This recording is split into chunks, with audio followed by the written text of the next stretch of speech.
activism-wise when you started collecting sanitary pads? Yeah, Red Dot campaign. Yeah, the Red Dot campaign. Mm-hmm. Yeah. That was a first. Tell us about. I mean, well, so Jewel is one of my best friends. She's like family. Yeah. And we also grew up together, which is amazing. Really? Yeah, we grew up in originally she's from Maryland, but she moved to South Orange, New Jersey. I'm from South Orange, New Jersey. So we had middle school, high school, and college together. Oh my gosh, you guys! I didn't realize how far back y'all went back. Yeah, but we weren't close. We still like went to each other's parties or et cetera, but like we weren't close or friends really until college. And then it was college where we were like locked down, and I was like, oh, and it was actually the new museum field trip that we did in college. Communications. Yes. That we like were like, oh, we fuck with each other heavy. Yeah. And so there was one shout outs to the new museum. Actually, shout outs to all the museums in DC, because I didn't know you had to pay for museums until I came to New York, and I was shocked. It's really disappointing. It's devastating because for the Smithsonian museums, like some of the best museums, you didn't have to pay. You would just shoebopped on in. Yeah, and it was so critical for like our development. When I go to the museums, I'm like pissed off. Every time half the shit, I'm like, you stole all the no. First of all, you did. You did see. And second of all, the stuff that you're keeping in the back that you'll never use that you also stole from. With that being said, like, let me in for free. I love museums. That's all we're really asking. Yeah. Okay. But yeah. And then did you guys start the Red Dot campaign together? Yeah. What inspired that? Well, we were in winter break, I think senior year and in communication. Mm-hmm. And we were high as fuck. As one is. We were reading an article, as one does when they're high. Yeah. Talking about how people experiencing homelessness, they needed sanitary products. Yeah. And we were like, well, let's like do something about it. I don't know what inspired it. We were just like, we could do something. So let's just try.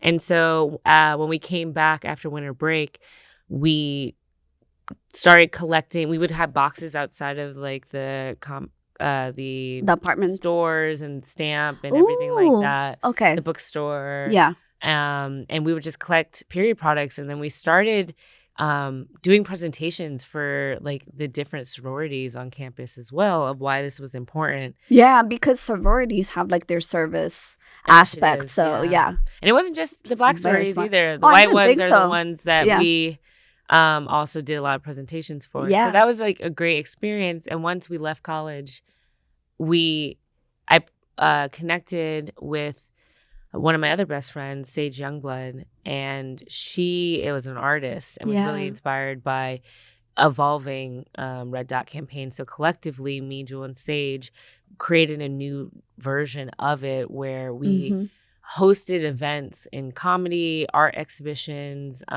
storytelling events, wellness events to destigmatize menstruation. Yeah. Especially under the queer gaze as well. Like be way more inclusive ahead of our time. Like you were. Conversation was like you absolutely really were. Thank you. Yeah, because I do remember those conversations and like and you guys were very active in social media and getting the word out as well.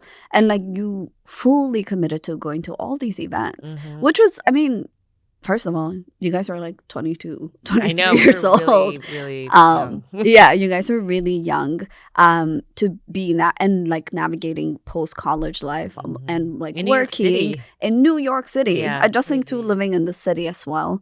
And then doing something that was super meaningful at the time. It was really special. Thank you for giving that love. Yeah. And like we were working with like really now big name comedians like Sydney Washington, Mary Beth Barone, Arpana. These were like on the rise comedians that were like basically volunteering their time to like participate in our comedy shows that were around the topic of periods. Yeah, all those people you named, I'm a huge fan of. I know, they're so fantastic. And then even from there, we were hosting like annual art exhibitions and collecting beyond like 10,000 products, and we expanded to halfway homes of women recently released from prison, underfunded schools in the city. But then we would also travel to like menstruation conferences and talk about our experiences and storytelling events and give presentations, but also challenge the research centers that were not including Black and brown women in their survey studies about menstruation. Oh, that's It was crazy. Because that does matter. Very like much so. Everybody's bodies is not the same, and there's so like it's so clearly anything related to women's health. Because I my first job out of college was for a branch of NIH, but our like the head of that department was a nutritionist. She was the first like female nutritionist expert that got like leadership position in NIH, and she would talk about how she was like nutrition, but even more than nutrition, women's health studies. Whenever budget reconciliation time came and they were allocating, the first thing they always slashed was women's health. Anything with any research, like clinical trial research related to women's health, menstruating health, anything like that, it would just get cut immediately. I mean, and the information we have is so far behind. Yeah. And we're seeing the repercussion of it. If it wasn't for social media being so outspoken and expanding like these conversations, I don't think we would even get to the point where we are now. Yeah. Where we're getting all these updated information about women's health. Yeah. So there's so many things. I'll never forget the day, like, we learned so little. Even in health class, we, like, actually learned so little about our bodies. I was, like, 28 years old, 29 years old when I found out that your cervix, everyone's cervix hangs at, like, different points. Yeah. Yeah. I was like, I feel like this is information I should know. I don't know exactly what it does, but I should know it. I know. It's my body. I mean, I, like, still do research. I mean, read books. Come As You Are is a great book that people can use audiobooks or read just to like learn more about your body, sexual space, and everything. So yeah, guys, please get comfortable with your body. I mean, there's a lot of trauma that can be associated with that, but I hope, like, you know, I think now we talk a lot about mental health, but I think it's a good way, if whilst you're working on your mental health, also like explore your body, because there's a massive connection there. Oh, talk about a first too. I mean, the first time I masturbated was like 7th grade. Yeah.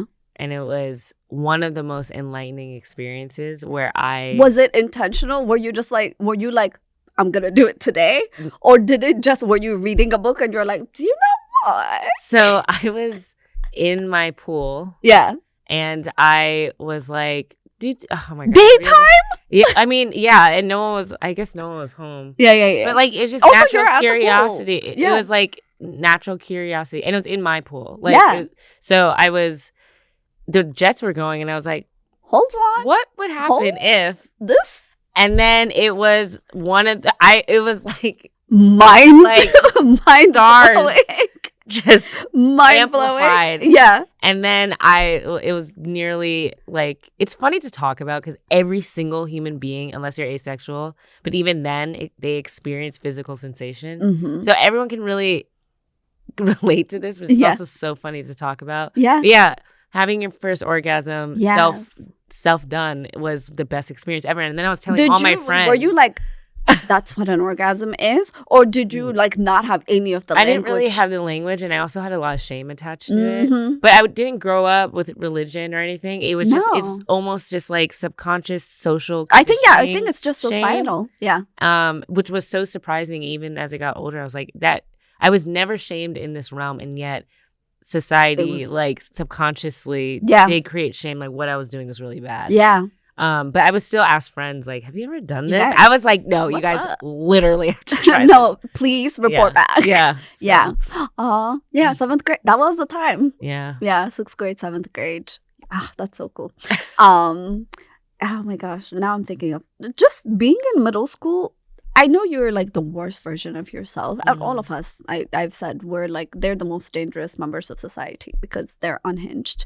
But it's because there's so much information coming at you that you're just like discovering every single day. Yeah, for sure. You learn a lot about the world, and then you learn a lot about yourself. And then you're like you're getting all this information. You're supposed to operate like appropriately, and you're just like, what the fuck is happening? you know. I had a friend who was here and she was like, yeah, going through it at 11 and 12. And she was like, yeah, I think that's when I got like my first period. And also that's when I learned about the Holocaust. Like, it's a lot. It's a lot. It's a lot to Yeah. process. Yeah. But today we're going to talk about, like I said, Eva is incredibly talented. She's a massively talented, award-winning photographer. Thank you. Please check her out. So I was preparing for this podcast, so I went to her website. One of the most beautiful websites I've ever seen. Like, genuinely, you killed it with that. It's like aesthetically very pleasing, but also super intuitive and like clean. Yeah, tell them where your website is. I just did that shit. I did that myself with the help of Squarespace, but I've done that many times, and now it feels good. So thank you. Yeah. It's EW Photos, so ew.photos. Okay, that's cool. the domain name. There's nothing else to it. I'll post it. Yes, thank you.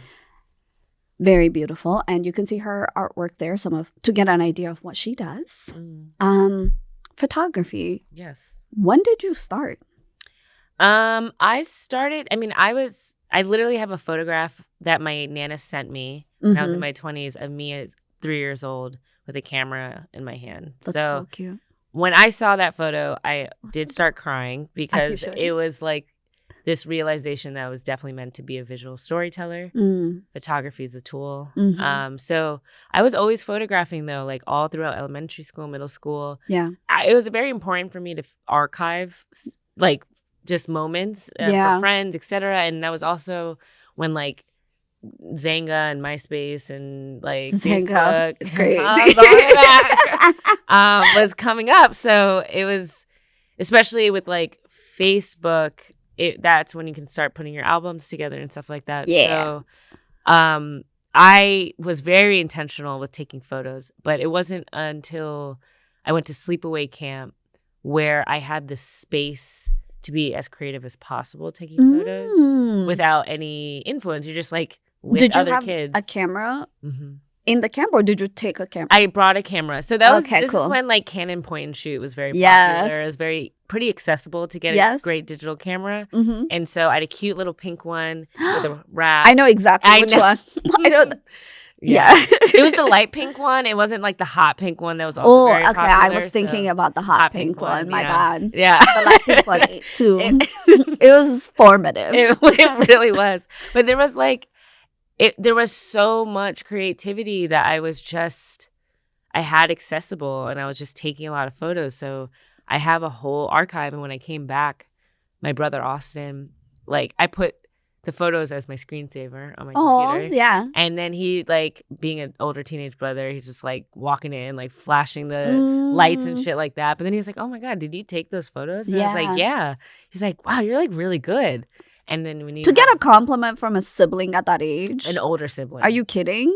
Yeah. Yeah. Stuck with me to the point years later. You're mentioning it on our podcast. Literally. Yeah. Like, so, shout out Austin. Thank you. That's incredible. Yeah, so photography has always been in my life. It's been in your blood for a while. Yeah, for sure. Oh, that's okay. And then when you moved to New York, did you know that was something you wanted to explore, or were you just like a side thing, like maybe sometimes I'll shoot? I knew I was going to do it. I mean, since when I went to college, though, as a communication major, yes, I really had like a very intentional decision to learn how to make money taking photos. Okay. That's important. Yeah. No, I'm saying that because, so many of the like arts majors, no part of that gives you the business aspect. Yeah. Like I was in the theater department. When you're in theater, like they'll tell you how to audition and whatever, but like no one actually sits you down and walks you through like, hey, like financially you're going to need to figure out some ways to make money. Definitely. Either outside of acting or even within acting, like this is what can really set you up.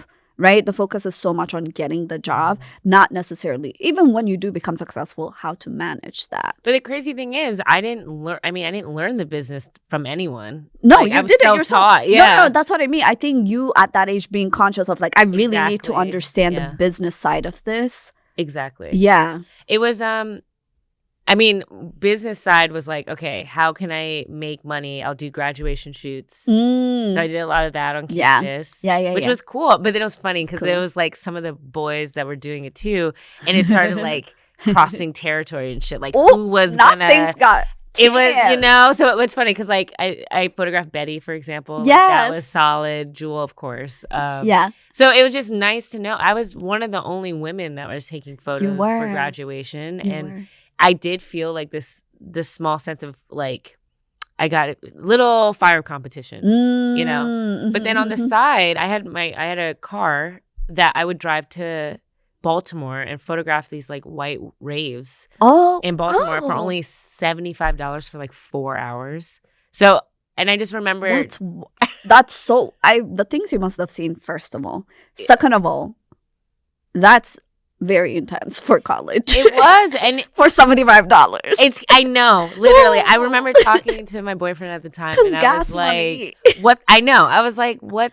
I'm so mad that I'm agreeing to do something like this. But I had no idea what I was doing. And what was cool is like, I mean, years later, I do nightlife photography. Yeah. So I've evolved. My work has evolved. But I just remember I was in such an experimental mode on like truly learning how to shoot night and that's work, hard. flash work, like lowering shutter speed to make sure you get like neon lights spinning. And I was so, even now thinking back, it's like I'm trial so by proud fire. Of, 100%. So $75, whatever. Like I got these experiences. You got a lifetime of experience. And now I do fucking crazy nightlife in general. Gosh. So. Yeah, you do. Again, you can find her nightlife work on her social medias. We'll link them here. Thank you. Her nightlife work is like breathtaking. It's so cool. Thank you. Again, it really is like you're so clearly gifted in this, but also there are many people who are gifted, but you have clearly also worked so hard to continue to get better, and that's so very evident when if you guys go to her page, you can clearly see. I mean, the growth. I really appreciate you saying that, especially because I'm such a morning bird, and the fact that to make money, I do nightlife a lot. Like I do other stuff. I do commercial work and shit like that. But a faster check is to do nightlife. And it's like photojournalism in a way. And I like how energy is at night. And it's specifically what I really do is photograph queer nightlife. Yeah. There's a big difference between like regular nightlife and queer nightlife. Yeah. There is so much more energy. There's so much more confidence and just freedom, vulnerability as well. Vulnerability. Yeah. So I find it so rewarding to photograph my community in this way. Yeah. But I'm also so fucking tired all the time. So do you because I think that's like when you go into this, how do you divide? Because like obviously you also want to be a part of the dancing and the freedom and everything. So how do you struggle with the balance of it, or are you just like, tonight I'm working and so like this is just what it's gonna be? Or do you find that like you can do both and that actually helps with the art, or is it just like a complete? I do both and it helps with the art. The reason why I stand out is because I party, and I say in quotes because I'm not like partying. I'm not getting fucked up. I'm not doing. Most times I will not even drink. Yeah. I'm still trying to figure out my relationship with alcohol. So it's like more so than not, I'm not drinking when I'm in these spaces, and I'm fully in work performance mode.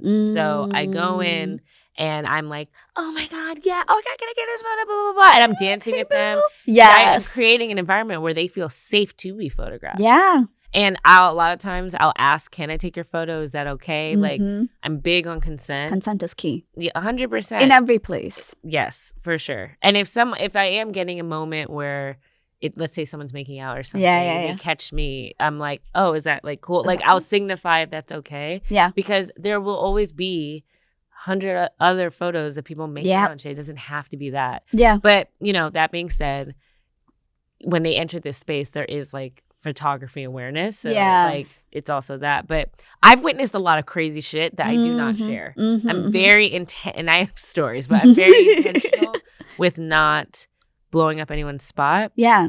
Protecting identity, making sure people feel comfortable. Because you are photographing a vulnerable group of society. Oh, and there's a responsibility. And I think people need to know that. Yeah. I think other photographers need to understand that, like, it is a two-way street of energy. Like, people are giving you part of their energy. Yeah. So to be careful, like, take care of it. Yeah. Create a safe environment. But then after I'm like partying, blah, blah, blah, you know, I'm biking home. I'm listening to classical music. Or making my way downtown. Or like Call Me by Your Name soundtrack as I'm at like 3 a.m. I'm like, it's just, it's work. Yeah. So. Yeah. Oh, okay. And today, like, we wanted to dive into your first artist residency. Yeah. Right? No, you're fine. Sorry, I'm just like playing with it. Your first artist residency. Yeah. That happened recently, right? Yeah, September 30th to November 5th. Yeah. Okay. So I was snooping on your Instagram. Some people call it research. And I saw the video of like you're going away. Oh God. Like the clip of I can have a panic attack if I want to. 100%. where like, yeah, you had so many people come and cheer you on. Okay, tell us about how this came to be. Like, did you always want to do this, or did the opportunity kind of find you and you're like, this would be cool? I think a little bit of both. There is a curator named Kimberly, also known as Museum Mammy, that they did a lot of like, I think they were a part of the residency in the past or did something a part of it because they... Are they from New York? They are... I think they live in New York. I don't know them. Yeah. But like I follow them. Got it.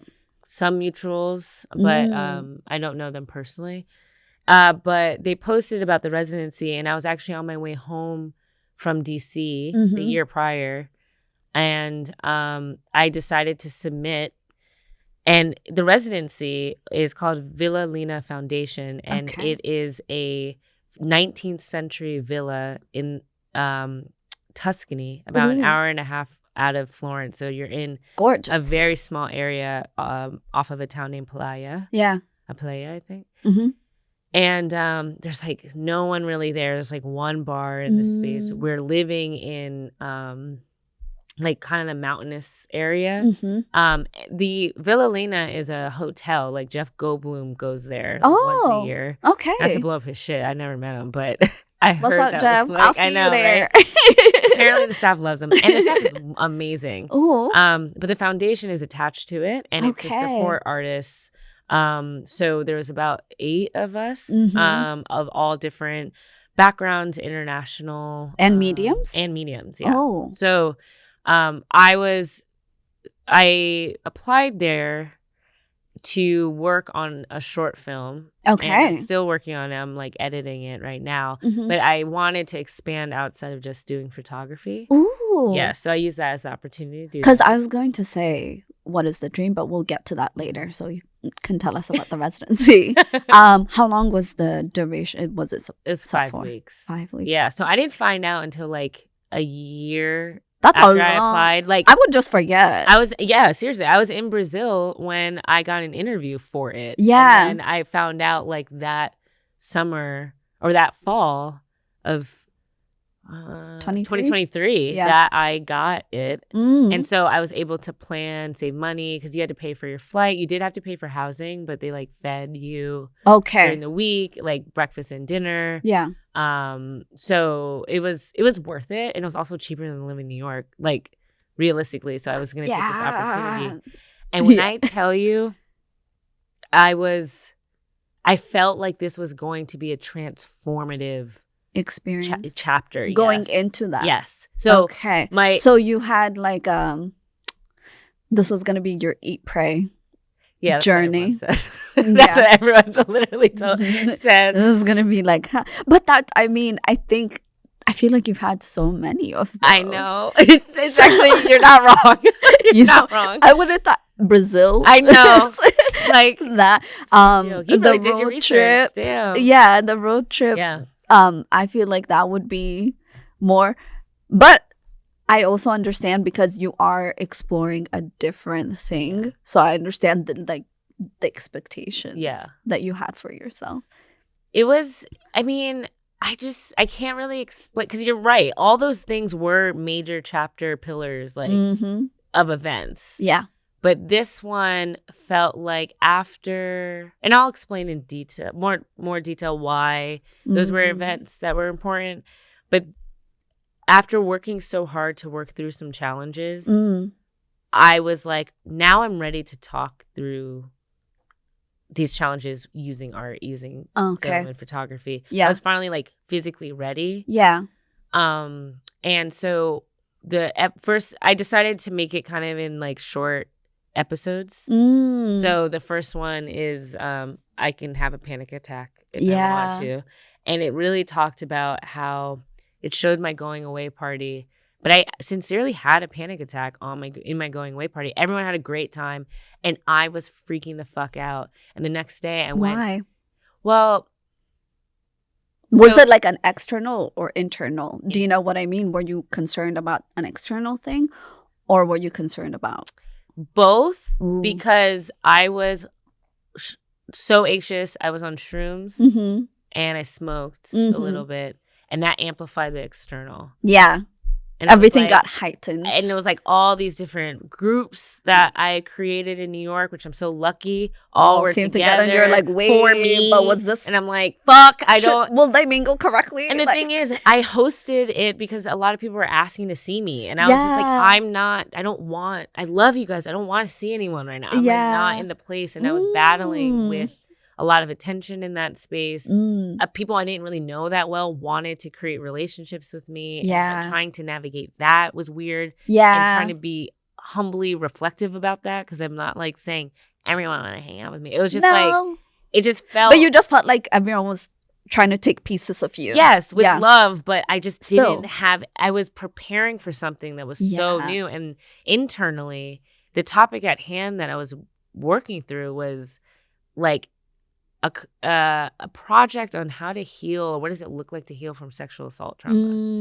And the sexual assault happened in college. Like I was raped in college, and I went. I'm sorry about it. That's a horrible experience. It is what it is, right? Yeah. It's unfortunately too common. Way too common. So I went through such a intentional like therapy for the last like 2 years. Okay. And then that's why I went to Brazil, because I was done with therapy. Oh, okay. And it was like solo trip. Yeah, I feel like I gotta go. Yeah. I need to leave something, and everything just fell into place for me to go. Oh, like it was insane. I love that when that happens. I know. I love when alchemy works.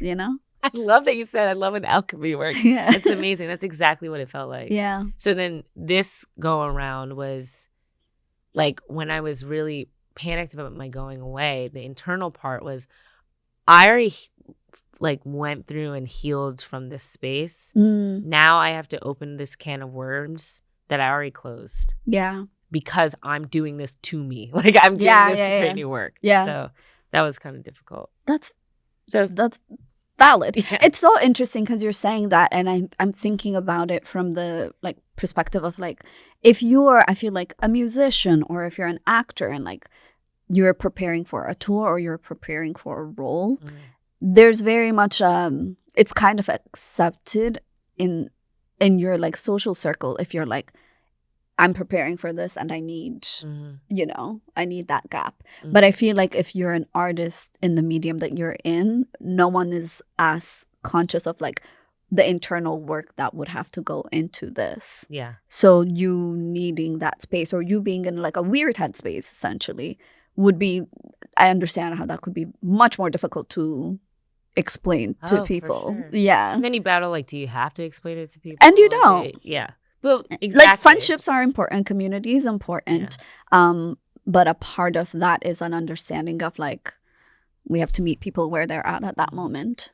And it's like reminding yourself, you know, I also have people pleaser tendencies. So it was just like, I've never had that. You're like, I don't know what that is. Never wanted to please anybody except for myself. God, it's actually not really. I am so like, I have several friends who are like very much like people pleasers, and I'm just like, I genuinely do not understand. Oh, like you're being serious? No, I'm dead ass. Oh, that's awesome. No. Yeah, I look up to you. Because I'm a youngest child as well. Yeah. And so, like, it's not even that, like, I was spoiled. Just the way my family works. I was not going to really be spoiled. But I've never seen pleasing other people as being rewarding to me. I think. That's just like mentally. I think pleasing people is just sure, that's nice. Yeah. If you are pleased by my actions, that's good. Yeah. That does not in any way impact me, though. Because I'm just going to do as I please, because I do like that. Yeah. I do like doing things that please me. But I think having like that characteristic is so healing for people like me to be around, to see like such strong foundational people be like, this doesn't feel good with me. That's okay. And I have learned in the few years that like that is okay. I'm fully in boundary mode, especially this year. So it's like, love that for you. I love that you're giving me this energy. Yes, that's exactly what that is. Yeah. I think again, women are very much socialized to be people pleasers. It is like since inception, that's kind of a part of it. Yeah. I think that just like it's a cycle that never ends, and you don't get a reward. Like on your grave, it's not going to be like she pleased many people. There's no reward for it. It doesn't get you into heaven or hell. So it's just exactly. So but that's an incredibly difficult habit to break if you've been exercising that. And it's very uncomfortable to set the boundary. Yeah. Like to stand in the boundary, and you realize like the boundary really is the respect for you. So really what you're so uncomfortable with is you now prioritizing yourself. Yeah. And so it's very worth it though. So I'm glad delicious. You're in that era. Yeah, thank you. It's a good era. Do you think going away on the residency, do you think that helped in that aspect? Really? Absolutely. Okay. It took away the distractions of New York City. Yes. I was literally in isolated. Countryside. I was fully isolated. I didn't have a car. Like some people had cars, but we barely left. Yeah. We were just spend the days just listening to ourselves. Kind of like eye-open meditation all the time. Really? Just walking around. Yeah. So like, what was most of your day-to-day like there? Oh my God, I'm so excited because this is my second episode. The day-to-day is like, again, we were in this extravagant, beautiful 19th century villa. Yeah. I had the biggest room.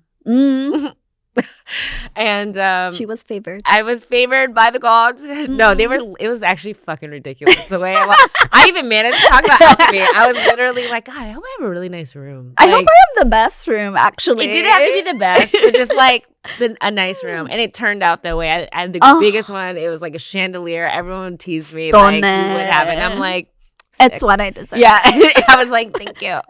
But, double-edged sword, at night, it was so scary. Because it's so big, and it's like you're just getting swallowed by the room. Yes. Because it really is old. It's like an old space. Yeah. So there has to be ghosts. I mean, there was a woman that was murdered on the grounds. So there's like a whole thing around her. So that freaked out. Damn. R.I.P. to that lady. It was crazy because like everyone there, it was all women and one non-binary person. Oh. And I didn't. That's cool. By like intention or by not chance? It's again, it's kind of a both because you find out like, the organizer, Lena, she is more favorable for like women or non-binary people. But there a lot of times they'll include families, and sometimes like the artists they'll have their families with them or men with them. So, but we just happen to be all like women, non-binary, queer. Like some were queer, like a handful of us that were. So it was already so intuitively like reflective. Like we were all really things were just coming up for all of us. We were having crazy fucking dreams. Wow. A lot of childhood things were coming up for me. Like really? a lot of deep childhood memories. My dreams were all threaded together of like. Were you journaling? Oh, hell yeah. Mm-hmm. Journaling. I was filming every day. Wow. Doing tarot every day. Mm-hmm. Doing tarot cards for each other. Taking walks. And like on the grounds, there's also like 13th century ruins. Yeah. So the land is really old. Yeah. So it was just so reflective to the point that though I was filming every day, the structure that I came in, I'm telling you, when I landed, I put my bag down. I was like, okay, photo equipment out. Let's do it. Let's start filming, blah, blah, blah. Every second of every day. Crazy behavior. Yeah. People take the most advantage. This is a lifetime opportunity. Literally. It was psycho shit. Yeah. People were literally like there's one other person from the U.S., Molly, who I love. And she's from Virginia. Hi, Molly. She's from Virginia. She's a watercolorist and just an amazing artist. Wow. Yeah, she's very talented. And she was like, Eva, you just rest. Like, just take a moment, take a week to just decompress. Because I was coming from New York City, which is like the precipice pillar of psychotic hustle culture. Yes. And the first week, like by the end of the weekend, I was actually purging. Like I had a 24-hour stomach bug where I my gosh. Like it was no one else. Your body sick, was literally in like shock. Yeah. It was crazy. Wow. And then for the rest of the time, I was like, okay, fuck the structure. Let's see what I have to give space to see what comes up. Yeah. And that is something so important for artists to reckon with, which is let the art present itself. Yeah. Give it space. Yes. To breathe. And then you can put the puzzle together. Yeah. Water it. Breathe. Yeah, exactly. Yeah. And I walked away with a tremendous new sense of self-love, external love. It was just, I met someone when I was there, which was amazing. I got somebody cute. Very cute. Yeah. He's really handsome. Shout outs. Yeah. We're still friends. We still talk nearly every day. Yeah. But it was, I feel like I even met him to heal a version of myself that I wouldn't let people in. Yeah. You know, so this was a very important trip for me. That's amazing. To reconnect with myself. Yeah. And like the people I met there were just so, it was like sister bonds. It was crazy. Yeah. Yeah. Oh, because it's such an intensive experience. And again, like the amount of vulnerability you have to exhibit, because it's one thing to create your art in your apartment in New York but it's different to be in community with other artists. In the quiet. Yeah, in the quiet where you hear all of your thoughts. When was the last time y'all heard a single thought in silence? I know you listen to your podcast. I know you listen to your music. Have you ever had silence? Even in the shower, you're not quiet. Not. I'm truly not. No, I go through, I make like my roommate is always, she likes to have, like music is very much background. For me, anything I listen to, nothing is background noise for me. What do you mean? I'm like hyper. You're like listening. Yeah, when I'm listening to music.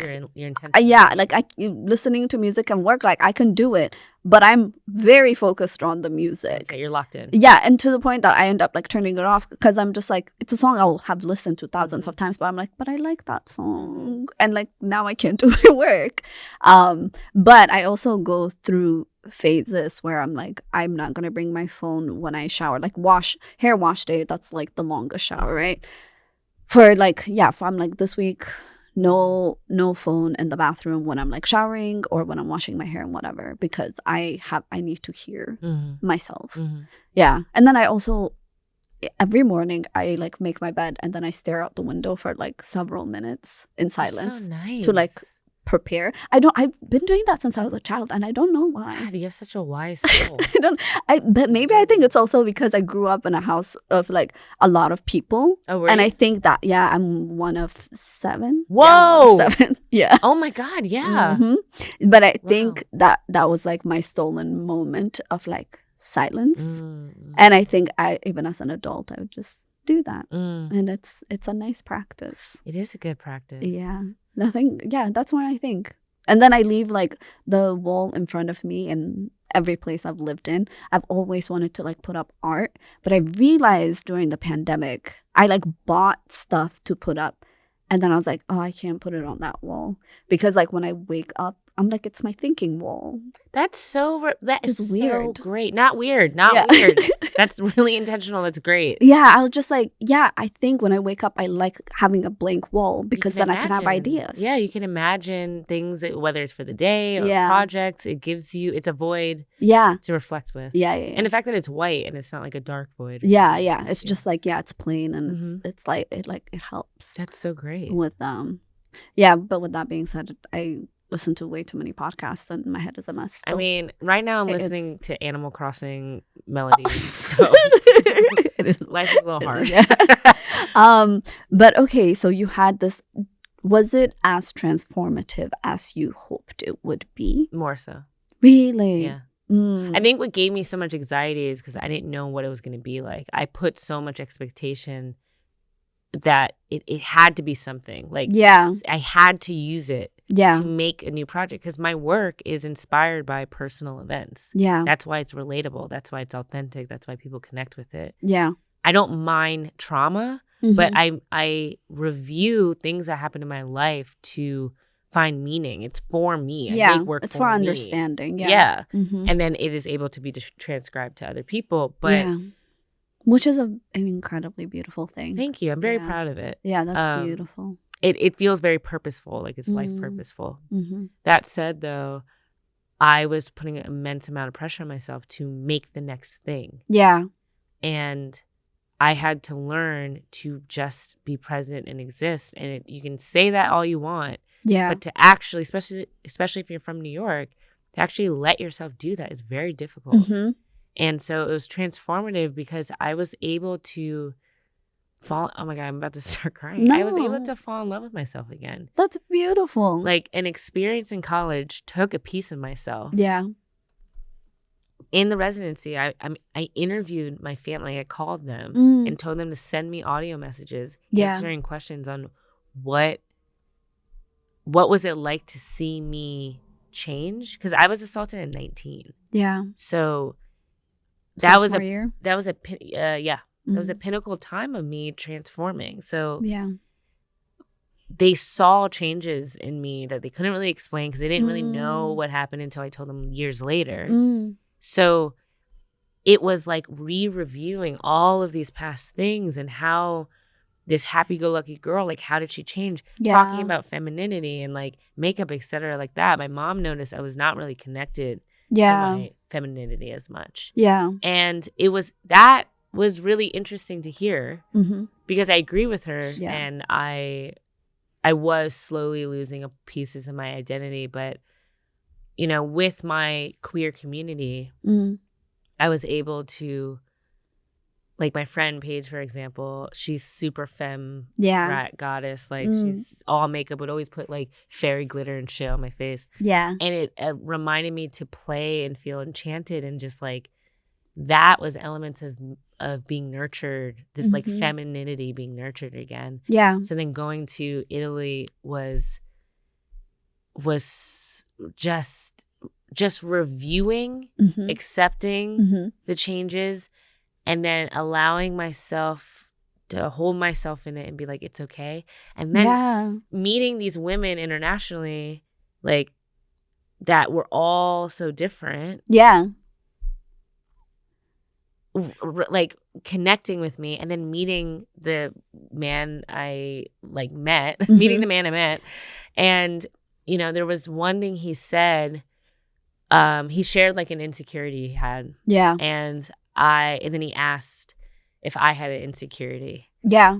And I literally laughed because I was like, I can't think of a single insecurity right now. Yeah. I was so like loved on and cherished and you tender. Felt whole. I felt whole that I couldn't even think. That's a beautiful thing. It was very rewarding. So that healed.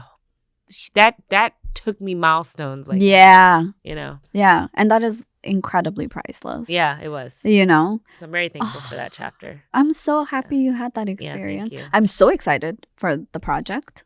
Yeah. So you're going to continue to work on, it's going to be iterations, right? Yes. Iterations, episode-based kind of reviews. But I think there's going to be, like, some of it is like each chapter or each episode is like a day in the life, or, you know, I interviewed each person that was there, or most of them that were there. So you get reviews of like who I shared the space with, because they're all so special. That's super cool. I'm so happy you did that. Yeah. And then there are certain episodes that are more intentional, like even more intentional of what I like, why I came to this program and stuff. So, yeah. And should be very good. Yeah. Okay. And then where can people look for this? Yeah. So I have a Patreon. Yes. Give me that money. No, I'm just kidding. A few dollars. A few dollars will go a long way for me to help. Thank you. Let's support the arts. I realize I haven't looked like this way. Yeah. I like how this looks. Yes, I have a Patreon, Eva Woolridge Photography, and I have a YouTube channel, EW Photos 1. Yeah. I talk about personal stuff on my Substack, which is EW Photos 1. But Patreon really goes a long way, and under the World Traveler tier, you will see the episodes as they come out. You'll see like previews on my Instagram, but go to her Patreon. All of those links are below, so you can find it there, and you can go. Art is very necessary in life, but creating it is not free. That is not the society that we live in. And it's a gift that we all get. So let's support our artist. So go ahead and subscribe to her Patreon. Her work is truly, truly, truly breathtaking and worth every penny, and way more, actually. You get a whole bunch of stuff. You get prints. You get there's different tiers. You get archives of my work, updates on like nightlife stuff that I shoot. Just basically, you get a taste on my Instagram, but you get everything on my Patreon. Everything in a much deeper.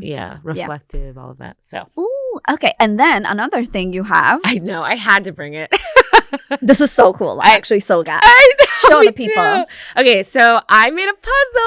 I made a jigsaw puzzle. Yeah, look at this. Yeah, look at that. I'll also do the still of it. So, I made a jigsaw puzzle. It's a 16 by 20 inch jigsaw puzzle that is 504 pieces, and it just came in this week. Just dropped. So I already started doing pre-orders. In April, I'll be sending them out. But it looks amazing. Like, I'm working on it. There is some hard parts, but this center work is called Mother Mom, and it's one of the more viral photographs and prints I've sold. Erykah Badu shared it, Drew Barrymore, Lizzo, which tag artists when please tag artists. Please tag artists. They didn't tag me. Other people just sent it to me. Yeah. But it's called Mother Mom. It's by me, but I photographed a neighbor in Bed-Stuy named Sherry, and she's known for these ornate nails and jewelry since like the 80s. So she's been consistent with it. And so on Halloween 2020, I was like, can I take a photo of your hand? And this is literally her just passing by. And she's like, sure, babe. And so I photographed it, and it's gone everywhere. Beautiful, yeah. I've sent her prints. I've sent her a book that's in. Like, I'm very intentional. I hope she got them. So I just mailed it to her. We haven't like really met. But then I made these designs that's inspired by like a 90s Afro vibe. So check it out. It's super fun. There is some difficult parts, but I'm literally flying through it. I'm so excited. And where can they buy this? Where can they pre-order? On my website, EW Photos. There you go. Yeah. You guys can do it. And then we're going to quickly go to our final segment. Okay. It's called True Millennial. Okay. It's a quiz. This is for you. Okay. I think you will literally be fine. I don't know. You will be fine. Myers was like 106 in Park. I was like, I didn't watch that shit. I grew up in the suburbs. I didn't watch this. I literally... Like, you can't even ask me TLC.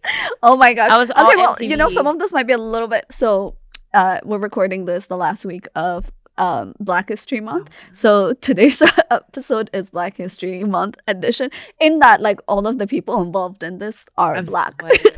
Don't sweat. But it's pop culture, right? It's just pop culture shit. Yeah. It's crazy because I was a minor in African American studies and I'm already sweating. No, it's I fine. smoked a lot. So you know, of weed. like you know, serious Black history stuff. This is the silly Black history stuff. Cute. History to me. Okay. True millennial. First question. Who was, this might be, you might have been a little too young for this. Who was Brandy's prom date? Oh. Okay, cool. See, we're off to the races. I didn't even watch Moesha, but I know that one. Second question. Which reality star said the following quote? Beyonce? Beyonce? Beyonce? You know who you actually look like? You fucking look like Luther Vandross. Okay. And literally. bonus points if you can name the show. Oh, come on. Okay. We have it on a DVD box set. DVD box set is wild. I know. It's actually, that is, we never opened and it. I love it. No, it's actually a collection piece. It is. It's an artifact. Bury it when the earth goes kaboom. Okay, 3. Why did Shonda Rhimes leave ABC and sign a deal with Netflix? Oh, shit. It's quite a simple reason. Oh, I think... I don't know. I heard... Oh, this could be wrong. Just write what you think. Just write what you think. Oh, no, write what you think. I mean, I mean, I'm gonna say, but then also, okay, 4. What year did the R&B group Destiny's Child break up? The first time? Yes. The first time. The first time. The first time. Like which? When it was like which group? Wholly unknown. No. Because that wasn't a break though. When some members left, that wasn't a break. I mean, the final form of Destiny's Child. I clearly know my shit because I was like, which one? Yeah. Okay, but hold on. With Kelly, Michelle, Beyonce. But wait, because there was like, fuck. Okay, that feels right. Okay. And number 5. In what music video did Kelly Rowland send a text message to Nelly in an Excel spreadsheet? Oh my god. I know exactly it, but I can't say it right. Can you sing it? You'll sing it when we get to that question in the answers. Fuck, dude, I know this, but I can't remember the fucking melody. Yeah.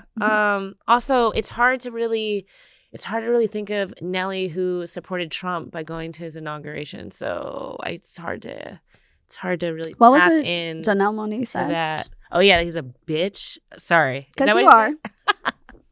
I don't know. Anyway, yeah, something along those lines.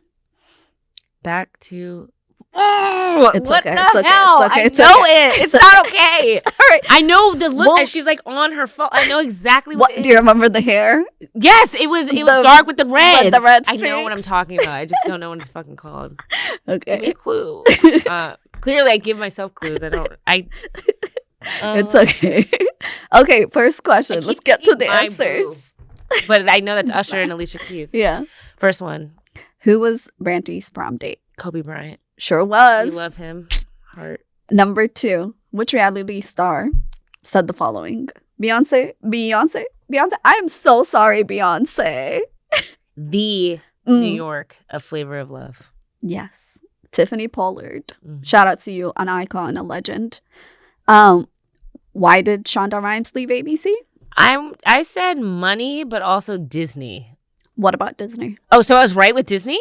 I wrote it. I saw you write it and erase it. I was like, no, keep Disney. No, you're like, keep it. Keep Disney. So Disney, she went to Disney and they were giving her shit about like her niece or nephew or something like that. And they wouldn't they were like doing something discriminatory or like fucked up. They wouldn't give her free tickets. Oh, yeah. Yeah. Discriminatory and fucked up. Yeah, they wouldn't give her free tickets. But she's the Disney park, which was insane. And that is the Disney. She was at ABC. Yes, she was, which was Disney. Yeah. Cool. I wrote that. I'll give you points for that. Thank you. What year did Destiny's Child. 2006? Yes! Girl, that was psychic intuition Ooh! right there. You Right, know? And then lastly, what music video did Kelly Oh, God. and send an Excel text message? I don't remember the name, but I know exactly. Dilemma. Dilemma. What a dilemma it is. I can't remember it. Yes. It was Boo. Boo. You got 4 out of 5. You might as well just give me 5. I told you her That was hair. an excellent. I told you her hair. Now we needed the name. She had that hair for other videos too, I think. You're right.